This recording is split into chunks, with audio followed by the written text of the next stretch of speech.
इसलिए जो आज हम संकट झेल रहे हैं, उसकी अगर रूट पता चल जाएगी तो आपको लगेगा कि डीएनए गड़बड़ है।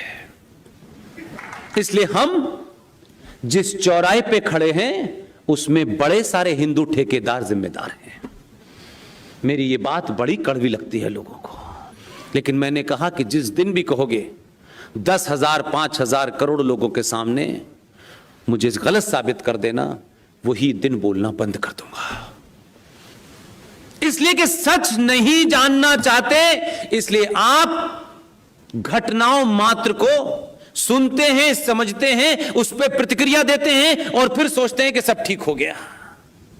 उस जड़ पे हमला नहीं करते जिस जड़ के ऊपर हमला हमारे पूर्वज आचार्य चाणक्य ने किया था।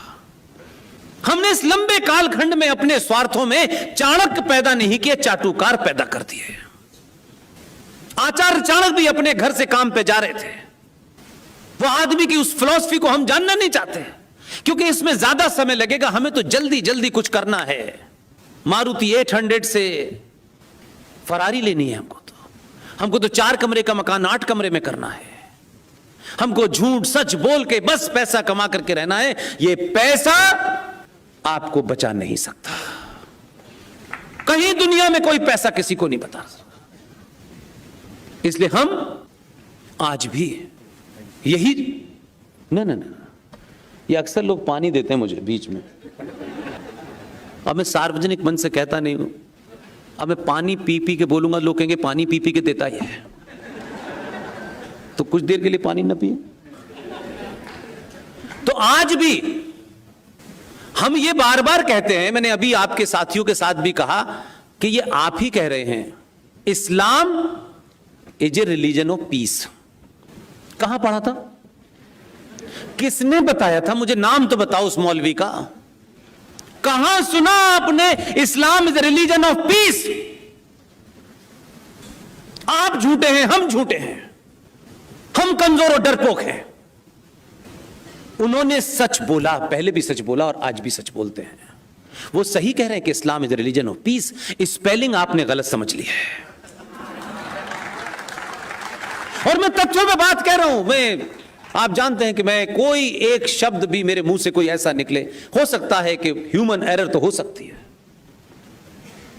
632 में Islam is a religion of peace के जो मसीहा थे वो इंतकाल फरमा गए।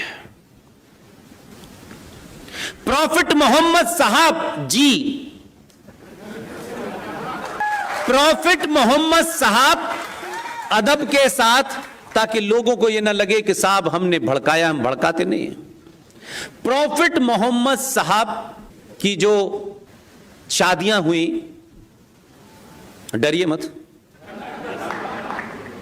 उसमें से उनकी जो औलाद थी वो सिर्फ एक ही थी। पहली पत्नी जो थी उनकी, उनसे उनकी जब शादी हुई तो उन्हीं से एक उनको सुपुत्री पैदा हुई।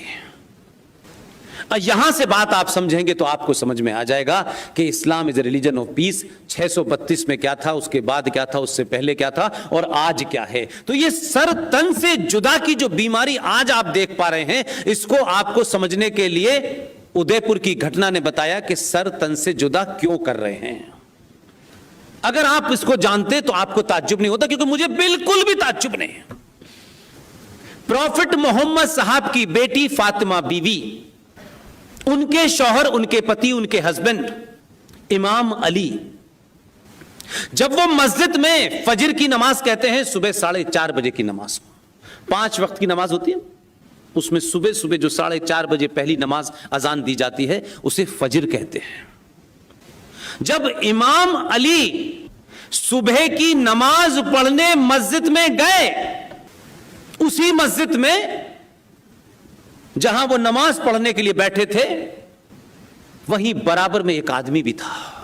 इत्तेफाक से वो आरएसएस और बीजेपी का नहीं था, बिल्कुल भी नहीं था, कोई दूर दूर तक नहीं था, उस दौर में भी नहीं था। ये मैं इसलिए बोलता हूं ताकि आप कहीं कंफ्यूज ना हो। मस्जिद में जहां बताया जा रहा है मस्जिद में अल्लाह रहते हैं, उस मस्जिद में प्रॉफिट मोहम्मद के दामाद का कत्ल एक मुसलमान ने किया तलवार से। उनके दामाद का सर तन से जुदा हमने नहीं किया, उन्हीं के रिश्तेदारों ने किया। उनकी बेटी फातिमा के घर में आग लगाई गई और आग लगा करके दरवाजों के नीचे उनको जिंदा जला दिया। उनके बच्चे यानी ही प्रॉफिट मोहम्मद साहब के नवासे यानी फातिमा और अली के बच्चे, दो बेटे थे, एक का नाम था हसन और दूसरे का नाम था हुसैन। दोनों बच्चों को मुसलमानों ने करबला के मैदान में कलमा पढ़ के गला काटा। आप कह रहे हैं Islam is a religion of peace. तो ये तन सर से जो जुदा हो रहा है ये तब की परंपरा है। इसलिए इमाम अली जिनको मारा, उनके मानने वाले उन्हें आप लोग शिया कहते हैं।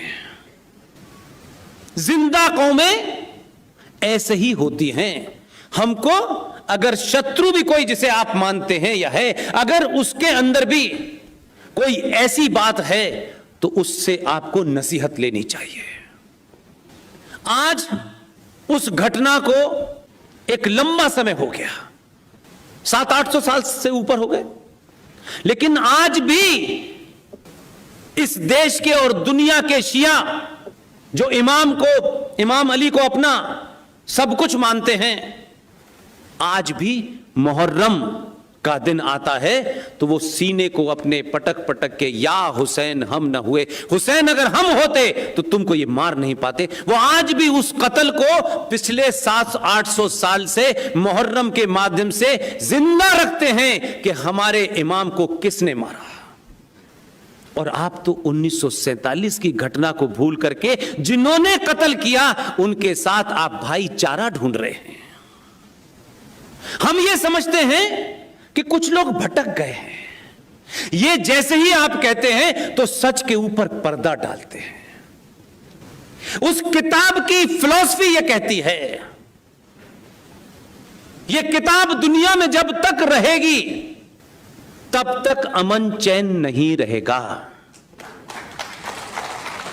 क्या ईरान में, इराक में बीजेपी और आरएसएस करा रही थी 10 साल से युद्ध?